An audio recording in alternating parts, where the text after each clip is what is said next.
Right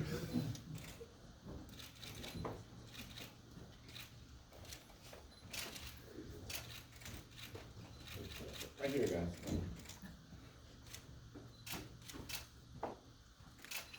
Now flip it. Okay. Here you go.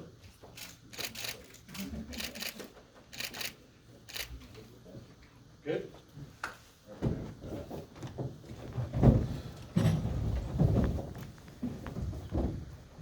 All right, everyone, nice to see you all again. Good morning.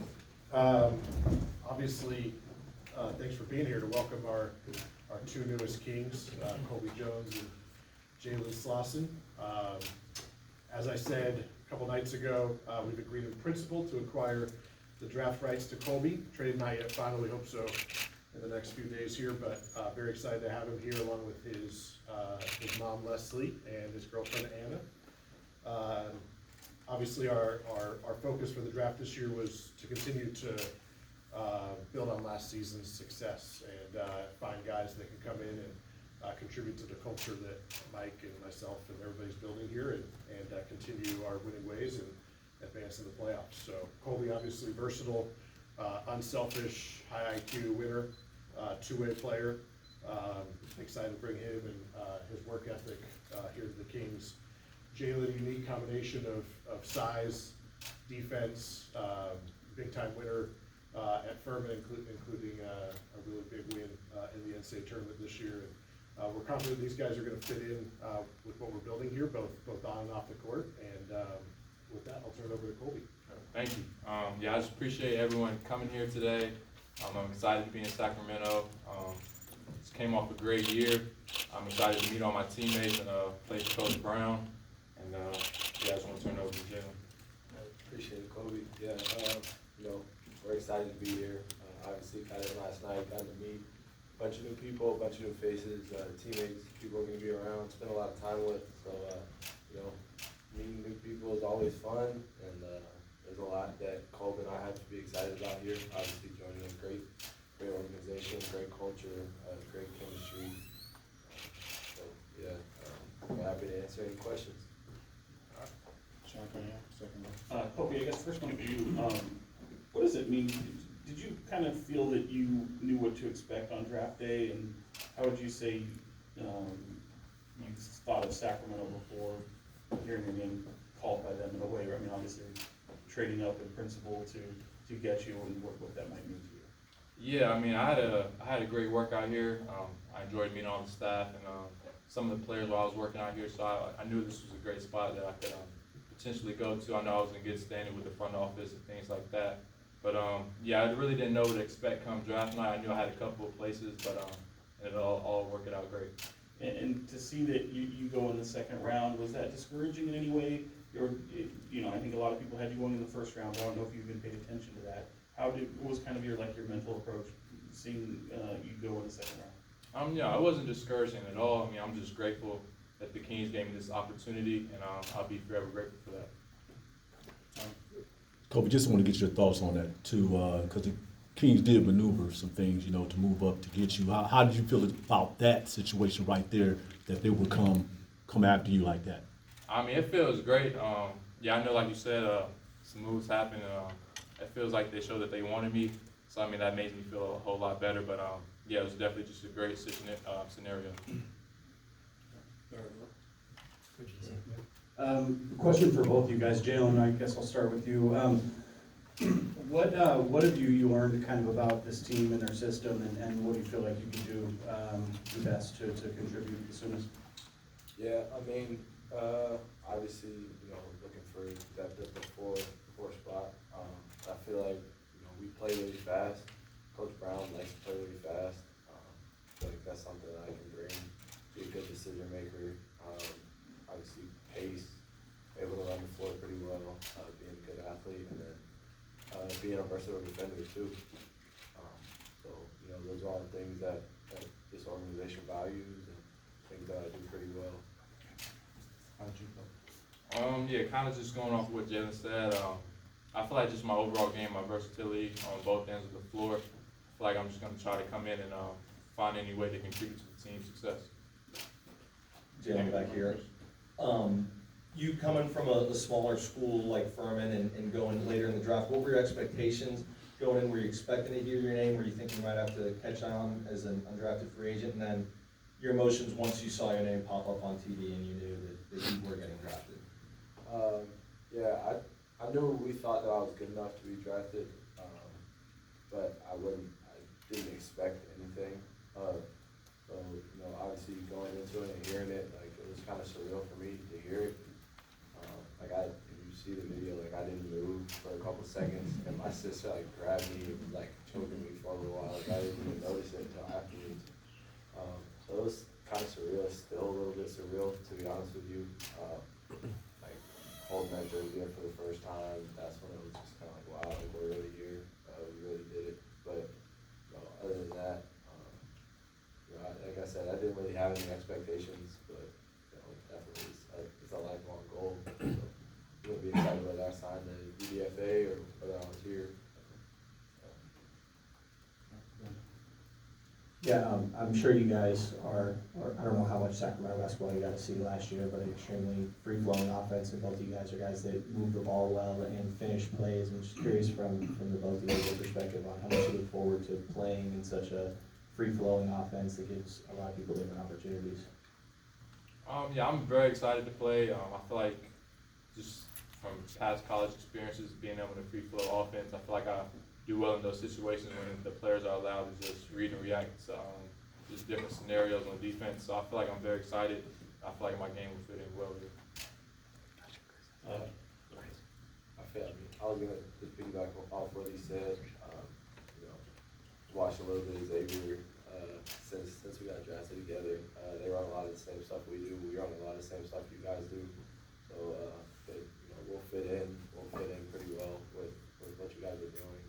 I know it excites me to be able to have freedom on offense, so I'm sure it excites Colby as well. You guys have been through the rigor of, you know, pre-draft workouts and that kind of circuit and getting ready for the draft, and now that it's over, here you're gonna be thrown into the mix for summer league. Question for both of you, just how do you kind of prepare for that moment and not let it get kind of too excited all at once for maybe what lies ahead with both here in Sacramento and Vegas? Oh yeah, I feel like just keeping the main thing. I mean, we're here to play basketball. I feel like I'll just try to keep that the priority, and I feel like everything else will follow after that. Colby, kind of a two-part question. What do you attribute your rise in three-point efficiency to this last year? And Monty the other night talked about your work ethic. Just could you speak on where you got your work ethic from and when that really became instilled in you to improve as a basketball player? Yeah, I feel like I've kind of always just had that, whether that's from my dad taking me to the gym when I was younger, to work out with my brother, and then, yeah, it kind of just carried that throughout my childhood and throughout college, so I kind of just kept that same mentality. And then to answer your three-point shot, yeah, just working in the gym, just trying to get more and more reps and get more confidence with that. Hey guys, Tristy Rodriguez, NBC Sports California. First off, welcome to Sacramento. Secondly, obviously the Kings are coming off a historic season. Just curious, were you guys following along, and what were your thoughts on this season from afar? I feel like it was kind of hard not to follow along. Like, it was so like everybody was so excited about it, and it was just like always in your face. And then, you know, obviously like being so young, Coach Brown, like, you get the videos of Coach Brown sprinting up and down the floor, like in practice, like. So I think everybody had to see something and hear about it. And obviously, you know, as basketball players, you hear about something like that, you know, like what's going on in Sac. Once you see what's going on, you're invested in it. So. Yeah, it's kind of just going off of what he was saying, like you're seeing all over social media and things like that. But yes, I mean, it's a young team. They had a great year last year, and I just want to keep the progression trending upwards. Question for both of you. You just mentioned Coach Mike Brown. Just want to know if y'all had a conversation with him and he made any type of demands, and what other players from the King that you have made contact with so far? Yeah, we had met Coach Brown. We had dinner last night with him and a couple of the other coaches. He had great personality, great guy so far that I've talked with him. But yeah, I mean, I'm excited to play for him. And yeah. Have you spoke to any other players? Oh yeah, Malik and Fox. They texted me on draft night, and then saw Fox this morning at breakfast, so just trying to get more and more close to them. Yeah, I mean, same, met Fox this morning for the first time, and then, met Kessler this morning too. But I was at the dinner with him and Coach Brown last night, the rest of the staff, so, met a few people. I can tell you one demand they're gonna have to defend. Thanks, Monty. Coach Brown has made that very clear. Back in the room. This question is for both of you guys. Now, obviously, you guys both come from being the big man on campus at Xavier and Furman, respectively. Now, this next step is kind of like it starts from square one, where you're going to have to prove yourself all over again and, you know, kind of make an impact out there on the court to show why you guys belong. How are you approaching this challenge mentally, physically, and, you know, how exciting is that? I mean, I'm very excited. Just part of the process. I feel like throughout high school and college, I've always had to show my worth and work my way up. So I'm just going to keep that same mindset and mentality and just try to get better every day. Yeah, same. You know, we're gonna come in, work, try to get 1% better every day. Show that we're dependable, reliable. That the coaches can trust us, but more importantly, that the players can trust us. Just come in and earn your minutes every day. Like you said, nothing's gonna be given. But you know, we're competitors and we like that, so it's exciting. Monty, here in the back.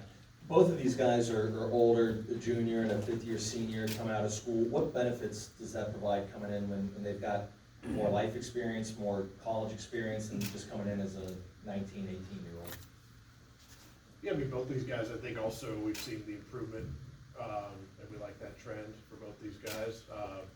You know, guys that are sometimes a little older can contribute earlier, but we know both these guys. We've seen them win over the course of their entire college career in different roles as they progressed, and you know, so it just gives us more confidence that they'll be able to continue to figure out here. And you know, like the previous question, you know, they're gonna have to earn it and earn every penny, but we've seen them do that.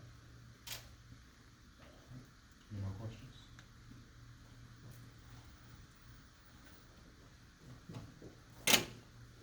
For you, Monty, you just mentioned it right now, and I've talked about it before, but these guys being winners, guys that have had a lot of success at the college level, and I think your previous draft picks, a lot of them fit that as well. What is it about, you know, team success that helps make the evaluation process of an individual easier? Well, I think, you know, we talked, I think, last year about how we've had success at Summer League championships. We've had some success, obviously, in the preseason and the G League, but finally last year at the NBA level as well. So, look, ultimately it's about winning. And so if you're a good player, you're going to contribute to winning in some way. And, you know, it's not just that your team won, it's that we're seeing how you helped your team win and how you might then help us win. And I already told these guys, we got high expectations. We got a Summer League championship. Our G League team was #1 throughout the year. And then, you know, we had our playoff drought broken last year, but we need to go further. And so, you know, whether it's Cal Classic, Summer League, G League, or the NBA team, expect them to come in and figure out a way to help us win. Jason, go ahead. Monty, this is the last time we're gonna see you before free agency starts, and then we kind of get into trade season. Just, can you tell us anything about your thought process, your approach, your goals as you move into the next week or so? Yeah, I think when that time comes, we'll talk then. I think today's about these two guys, and obviously, like they said, a big lifelong dream for both of them. And so we'll get on to that next stuff when it comes, but excited to see these guys. Hopefully Colby's trade will clear here, and we'll get to see him at Cal Classic along with Jalen, and excited for that next step. Are we good? Thanks, guys. If any media would like to get quick individuals with Jalen and Colby, Colby will be in the hallway and Jalen will stay here, okay?